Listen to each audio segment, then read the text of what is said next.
Maharashtra police भरती प्रक्रियेसाठी राज्याच्या कानाकोपऱ्यातून हजारो युवक चंद्रपूर शहरात दाखल होत असून शहर सध्या त्यांच्या स्वप्नांचे केंद्र बनले आहे।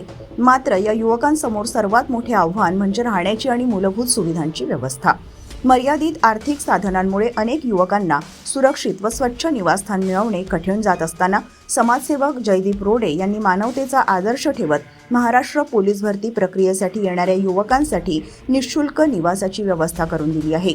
त्यांच्या या उपक्रमामुळे गरजू युवकांना मोठा दिलासा मिळाला असून समाजात सेवा आणि सहकार्याचा सकारात्मक संदेशही पोहोचला आहे।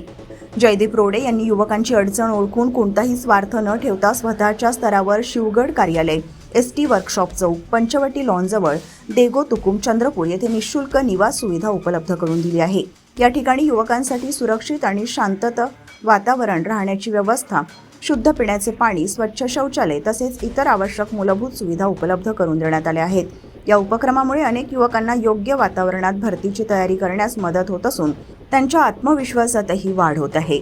याबाबत बोलताना जयदीप रोडे यांनी सांगितले की प्रत्येक युवक आपल्या आयुष्यात मोठे यश मिळवण्याचे स्वप्न पाहतो आणि समाजाने त्यांना थोडा आधार दिल्यास ते स्वप्न पूर्ण होणे शक्य आहे। ही सेवा कोणती मोठी गोष्ट नसून समाजाप्रती आपले कर्तव्य असल्याची भावना त्यांनी व्यक्त केली। त्यांच्या या सेवाभावी कार्यामुळे अनेक युवक आणि स्थानिक नागरिक त्यांना युवकांसाठी मसीहा आणि सेवेचा खरा आदर्श म्हणून गौरवत आहेत। जयदीप रोडे यांचा हा पुढाकार केवळ एक सेवा नसून समाजासाठी प्रेरणादायी संदेश आहे।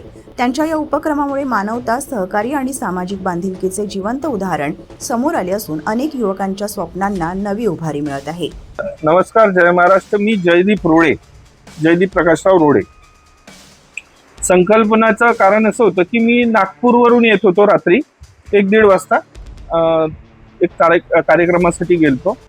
तर ट्रॅफिक ऑफिस जवळपाशी जेव्हा मी आलो तिथे तर कमीत कमी 60-70 मुलं नाही का आपल्या फुटपाथवर बसलेले होते। 30-40 पोरं, कोणी असेच उघडे झोपलेले होते, कोणी टॉयलेट करत होतं। काय मी म्हटलं, भाऊ काय झालं? तिथं थांबलो, मी विचारलं, अरे कुठून आले तुम्ही, काय करता इथं?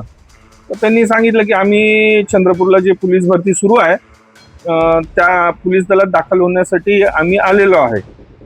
तर मी म्हटलं, अरे मग काय इथं रस्त्यावर बसून कसं होईल? आता काही 1-2 मुलं ना तिथं असे भिंतीला लावून असे झोपत होते, डुलक्या मारत होते। आता मी इथं निघून गेलो, पण मी रात्री आल्यावर मला काही झोप लागली नाही रात्रभर। मला वाटलं की काहीतरी केलं पाहिजे यांच्यासाठी। तर दुसऱ्या दिवशी सकाळीच आम्ही एक संकल्पना आली डोक्यात की आपल्या जिल्ह्यात, आपल्या गावात, महाराष्ट्रातून विविध जागेतून, गावाखेड्यातून मुलं हे येत आहे चंद्रपूरला। हे काही खूप श्रीमंत मुलं नाही आहे या भरतीसाठी आलेले आहे। काय मी जेव्हा त्या मुलांशी बोललो तर त्यांना मी म्हटलं, अरे हॉटेल काय बरं भाऊ, आमच्याकडे पैसे कुठे आहे, आम्ही जेवण सुद्धा नाही केलं। मग माझ्या डोक्यात आलं, मी माझ्या काही मित्रांशी बोललो आणि त्यांनी मला म्हटलं की ठीक आहे भाऊ, तुम्ही विचार करा। मग मी विचार करून असं म्हणलं की बुवा चला आपण काहीतरी करूया। तर मग मी यांची राहण्याची व्यवस्था केली आणि खाण्याची व्यवस्था केली। टॉयलेट्सची सगळ्यात मोठा प्रॉब्लेम होता यांचा टॉयलेटचा आणि झोपेचा। सकाळी 3 वाजता हे पोरं जातात इथून आणि 4-4 वाजेपर्यंत तिथं राहतात। लघवी नाही, टॉयलेटसाठी नाही, पोटी करता येत नाही, काही नाही। हे मूलभूत कारण आहे। ते पोरं काय भरती देईल जेव्हा यांना 2-3-4 तास विश्रांती देखील भेटत नाही? तर त्याच्यासाठी हे उपक्रम मी सुरू केला आणि याच्या मागे मी स्पष्ट सांगतो की हा काही राजकीय कार्यक्रम कोणाचं असं काही नाही आहे। हे मला रात्री ते जाणवलं, एक माणूस म्हणून, माणुसकी म्हणून माझ्याकडून झालं पाहिजे, समाजाला काही देणं असते, तर त्याच्यासाठी हे मी सुरू केलेलं आहे। जसं पुरुषांची राहण्याची व्यवस्था केली आहे, काही दिवसानंतर महिलांची सुद्धा पोलीस भरती सुरू होणार आहे, त्यांच्यासाठी पण ही व्यवस्था राहणार का? नक्कीच, बिलकुल आम्ही त्याच्या तयारीत सुद्धा लागलेलो आहे। कारण की आता मुलांची भरती माझ्या माहिती अनुसार 24 तारखेपर्यंत आहे आणि 24 तारखेनंतर मुलींची आहे। आम्ही आमचे होल्डिंग्स लावलेले आहे। आम्हाला जे कॉन्टॅक्ट्स करतात किंवा आमचे जे व्हॉलंटियर्स आहे त्यांचे नंबर देखील टाकलेले आहे, त्यांना फोन आला तर त्यांची व्यवस्था आम्ही करत आहोत आणि नक्कीच करणारही आम्ही। कारण की मुलांपेक्षा मुलींचं थोडंसं जास्त प्रॉब्लेम असतो, ते जास्त मोठ्या प्रमाणात आम्ही नियोजन करतो त्याचं। काही विद्यार्थ्यांची अशा मागण्या होत्या की तिथून पोलीस स्टेशन, आपलं जे वाहतूक विभाग आहे, तिथून इथपर्यंत काही विद्यार्थी पैदल येतात किंवा ऑटो करून येतात, काहींना मिळत पण नाही, तर त्याच्यासाठी काही येण्याची व्यवस्था करता येईल का आपल्याला? नाही नाही नाही, आम्ही केलेली आहे. आमचे कमीत कमी आम्ही 5-6 ऑटो हायर केलेले आहे आणि तेही बिचारे जे ऑटोवाले आहे तेही आमच्याकडून काही पैसे वैसे घेत नाही आहे. आणि अगर जर त्यांना पाठीवर बॅग टाकून बाहेरगावचा पोरगा किंवा त्या रस्त्याने दिसला तर ते विचारतात आणि आणून सोडतात इथे. आव्हान म्हणजे माझं हेच आहे की आम्ही एक चांगल्या दर्जाची व्यवस्था त्यांच्यासाठी केलेली आहे आणि मी आव्हान असं करणार की पोलीस दलात सामील होण्यासाठी जे कोणी महाराष्ट्रातून, गाव खेड्यातून, जिथून महाराष्ट्रातून कुठूनही येत असेल तर त्यांनी आम्ही फ्लेक्स लावलेले आहे, बोर्ड्स लावलेले आहे, त्याच्यावर आमचे फोन नंबर्स टाकलेले आहे.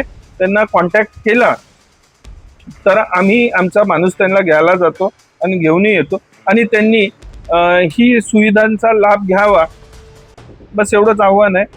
दुसरी गोष्ट, हे जे कार्य आहे कोणी असं नाही समजावं की हे राजकीय काही हेतू किंवा राजकीय कार्यक्रम आहे म्हणून.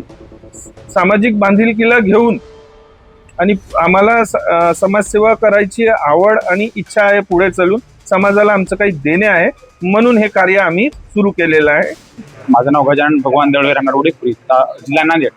मी आज ते पोलीस भरती, उद्या आमची पोलीस भरती असल्यामुळे आम्ही आज इथे दाखल झालो. रेल्वे स्टेशनवर आले तर दादाच्या आम्हाला बाहेर बोर्ड लावले दिसते. त्या बोर्डच्या आधारे आम्ही विचारत या दादाच्या शिवगड कार्यालय ठिकाणी आम्ही इथं आलो. या ठिकाणी आल्यानंतर खरंच आम्हाला एक चांगलं या प्रकारे जणू आमचं घर असल्यासारखं इथं वाटलं आणि इथं दादानं पूर्णपणे मुलांची राहण्याची, जेवणाची अतिशय योग्य प्रकारे इथे सुविधा केली. त्यामुळं आम्हाला पोलीस भरती करणाऱ्या विद्यार्थ्यांची बऱ्याच प्रमाणात इथे आमची गैरसोय टाळण्यात गेली. त्यामुळे आम्ही उद्या चांगलं जे आमचं फिजिकल होणार आहे त्यामुळे आम्ही उद्या खरंच एक प्रकारे आणि चांगल्या प्रकारे देऊ शकाल अशी आम्हाला आशा आहे.